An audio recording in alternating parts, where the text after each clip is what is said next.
देखो आज हम लोग करेंगे इंग्लिश ग्रामर की चैप्टर 6 जहाँ पे हम लोग वॉइस एक्टिव एंड पैसिव उसमें डिस्कशन करने वाले हैं।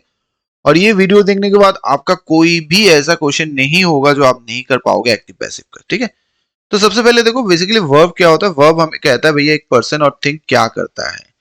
तो verb is said to be an action on the part of the doer subject. तो वर्ब क्या होता है, बेसिकली एक एक्शन होता है जो सब्जेक्ट बेसिकली करता है। ठीक है, जैसे they will do the work, the verb do is transitive, the action of the subject passes over the object work. तो यहाँ पे जो डू है, देखो वो क्या है, उसका काम जो है, ये वर्ब को हम लोग ट्रांजिटिव कहते हैं क्योंकि उसका जो एक्शन है पास ऑन हो जाता है ऑब्जेक्ट के ऊपर जो कि ना वर्क है। Therefore, these verbs are called transitive. इसको हम लोग ट्रांजिटिव वर्ब कहते हैं। The verb may also tell us about what is done to a person or thing.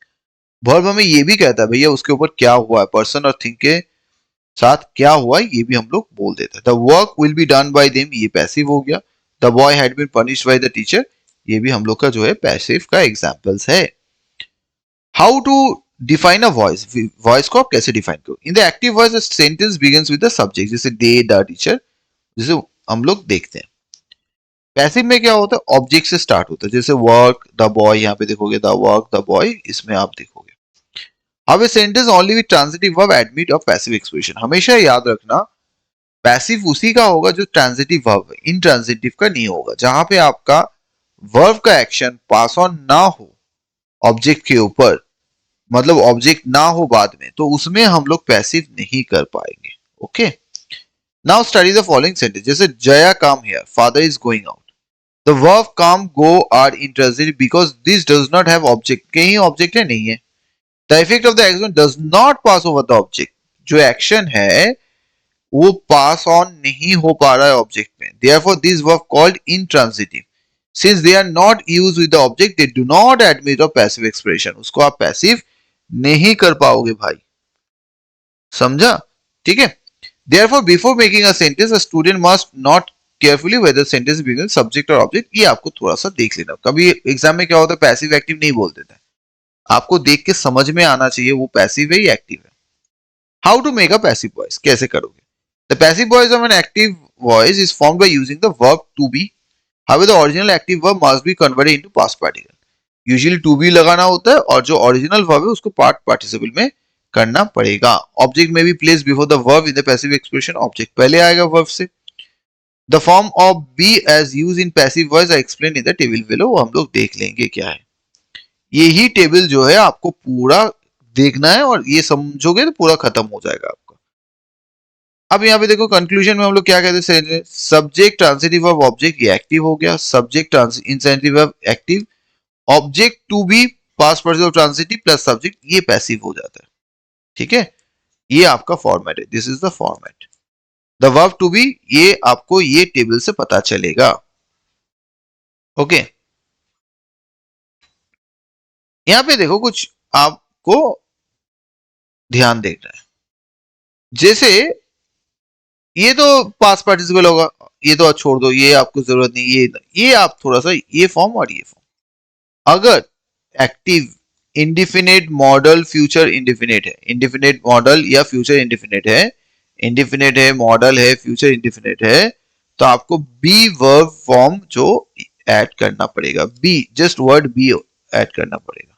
ठीक है, अगर आपका एक्टिव प्रेजेंट इंडिफिनिट में है तो आपको एम इज आर ऐड करना पड़ेगा। ठीक है, प्रेजेंट इंडिफिनिट में आप देखोगे, आप एक्टिव जो है वो सेंटेंस आपका दिया हुआ है, आपको लगेगा अरे भाई ये तो जो है मेरा क्या कहते हैं प्रेजेंट में है, तो आप जब पैसिव करोगे तो उसके साथ एम इज आर लगा दोगे और पास्ट पार्टिसिपल जो है आप वैसे ही लगाओगे।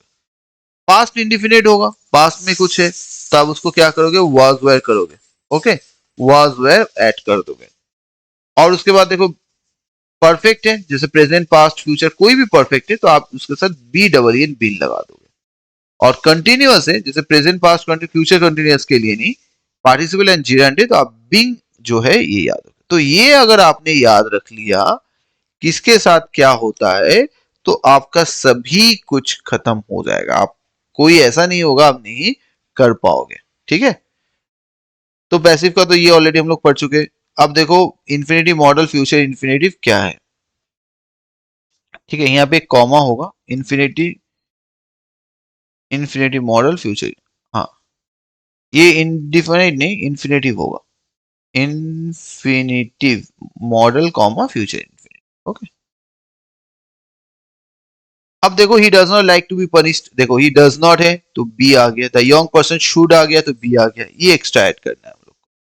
शी टॉट इंग्लिश डेली, देखो यहाँ पे प्रेजेंट इंडिफिनिट में एम इज आर लगाना, देखो इज आ गया, एम आ गया, पास्ट में वाज वाज लगाना है, देखो वाज आ गया, परफेक्ट में देखो बीन लगाना है तो बीन आ गया, कॉन्टिन्यूअस में देखो बींग लगाना है आ गया, और पार्टिसिपल जीन में बींग आ गया। ठीक है, तो ये आपको करना है।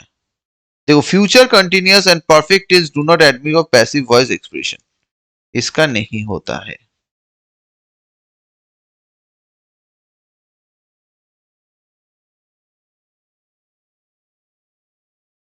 फ्यूचर कंटिन्यूअस नहीं होता, यहाँ पे देखोगे आप, यहाँ पे कंटिन्यू देखो, परफेक्ट तो सभी का आएगा, पास्ट इंडिफिनिट प्रेजेंट इंडिफिनिट सब आता है, फ्यूचर इंडिफिनिट सब आता है, लेकिन आपका जो भी कंटिन्यूअस है वो आपका फ्यूचर कंटिन्यूअस नहीं आएगा। ओके,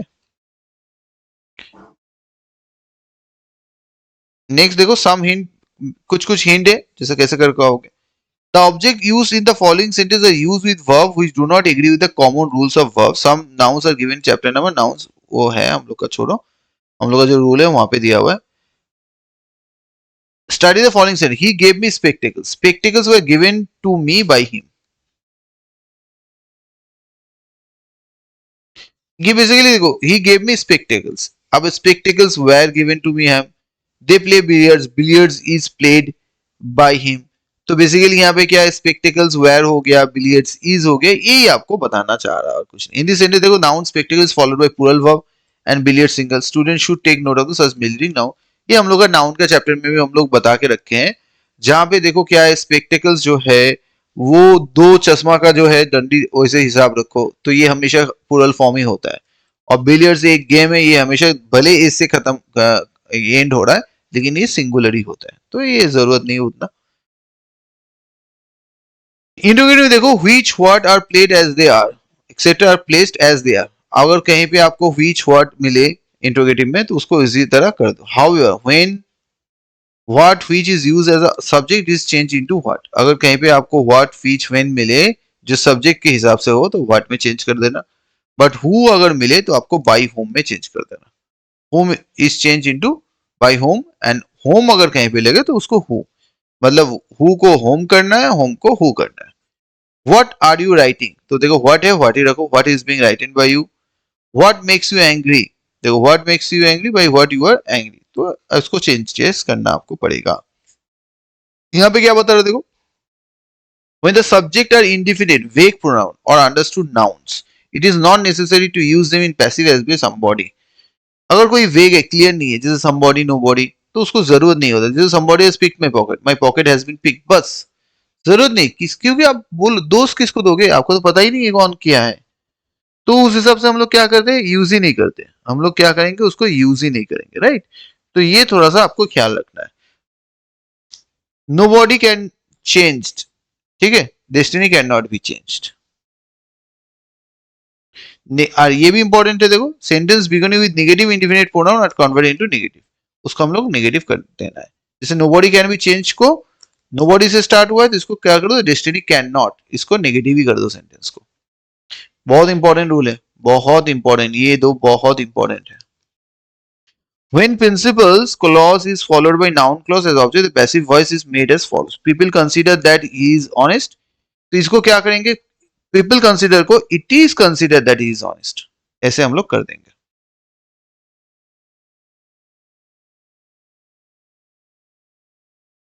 अब देखो ये कुछ वर्ड आपको जैसे नाउन क्लॉज किसके होता है, जैसे बिलीव हो गया, अंडरस्टैंड, सस्पेक्ट, रिपोर्ट, से, क्लेम, नो, ये थोड़ा सा वर्ड्स आप याद कर लो, इसके बाद हमेशा क्या होता है, नाउन क्लॉज होगा, इसी तरह से आपको चेंजेस करना पड़ेगा। Okay, verbs with two objects, sometimes verb are used two object in active voice sentence, passive voice can be made with neither of the object, either object के साथ कर सकते नहीं, ये neither नहीं हुआ, either, ये either हो जाएगा, either can made with either of the, he gave me a book, I was given a book by him, किसी के साथ भी आप कर सकते हो। By is not use certain verbs when make a passive voice. Instead we use at, with, into, etc. ठीक है. By is not use certain verbs. I know him. He is known to me. कुछ कुछ word के साथ नहीं होता है. जैसे I know him. He is known by me नहीं होगा. To me होगा. ये बताना चाह रहा है. She is to write a letter. The letter is to be written by him. Infinitive हो तो ऐसे चेंज करो. They were to complete the book. The book was to be completed by them. ऐसे यूज करो. Participle gerund हो देखो. I remember my mother taking me to doctor. I remember being taken to the doctor by mother. ऐसे change होगा. फिर देखो ये important है. If a preposition or adverb is used with the verb to convey specific meaning, it should not be removed while making a passive voice. अगर कोई specific meaning कर रहा है, जैसे लुक आफ्टर, देखो मदर लुक आफ्टर, देखभाल करना ना, तो चिल्ड्रन आर लुक आफ्टर, इसको आपको रखना है, इंपॉर्टेंट है ये बहुत. हम लोग क्या चाहते हैं, लुक आफ्टर चेंज कर दो, नहीं चेंज कर सकते हो भाई. तो आपको वही हिसाब से जो इसका स्पेसिफिक मीनिंग है उसको नहीं चेंज कर सकते. फिर देखो the verb let's beat make help feel see watch hear are used with direct infinitive without to in active voice. In passive voice this verbs are used with infinitive to verb. इसमें क्या होता है, कुछ कुछ जो है direct होता है पैसिव एक्टिव में, बट पैसिव में आपको टू करना हो. जैसे I bade him to go, he was bidden to go. यहाँ पे देखो बेड के बाद टू नहीं है, बट यहाँ पे टू लगाना पड़ेगा. इंपेरेटिव सेंटेंस क्या है, कमेंट ऑर्डर करना, परमिशन रिक्वेस्ट करना. कमेंट ऑर्डर जैसे bring a book, let a book be brought. यहाँ पे क्या होगा, लेट आपको लाना पड़ेगा, फिर ऑब्जेक्ट, फिर बी, फिर past participle. Turn pile out, let pile be turn out, ये आपको करना पड़ेगा. परमिशन रिक्वेस्ट के लिए क्या होगा, देखो ऑब्जेक्ट शुड पार्टिसिपल, एक शुड लाना पड़ेगा. Obey parents, parents should be obey. Listen to me, I should be listen to, I should be listen to. ठीक है, ये डबल आ गया, इसको काट दो. Prepare for work, you should be prepare for wear और बी प्रिपेयर फॉर वेयर. ठीक है,